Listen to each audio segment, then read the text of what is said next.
আসসালামু আলাইকুম প্রিয় ছাত্রছাত্রীবৃন্দ, আমরা আজকে ইউনিয়ন সমাজকর্মী পরীক্ষা 2022 সালে আসা একটা ম্যাথ নিয়েছি, যেটা বর্তমানে সবচেয়ে আলোচিত বিষয়। এই নিয়োগ কিন্তু চলছে, আশা করি তোমরা সবাই এই নিয়োগে অ্যাপ্লাই করবা। চলো কিভাবে সলভ করা যায় দেখি।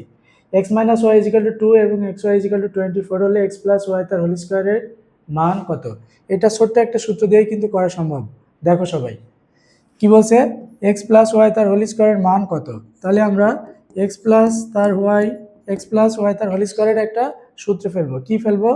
এটা সূত্র হচ্ছে এক্স মাইনাস ওয়াই তার হোল স্কোয়ার প্লাস 4ab। এখন দেখো আমাদের মান দেওয়া আছে এক্স মাইনাস ওয়াই এর মান কত? 2। তাহলে 2 তার whole square plus 4 into X Y এর মান কত? 24। তাহলে এখানে 24 বসাই দিলাম। তাহলে 2কে স্কোয়ার করলে কত? 4। আর 4 ইন্টু 24 মানে কত দেখি আমরা। 4 4 16 6, হাতে হলো 1, 4 2 18 একে 9। তাহলে 4 প্লাস 96 মানে কত? 100। তাহলে অ্যান্সার কত হবে? অ্যান্সার হবে 100।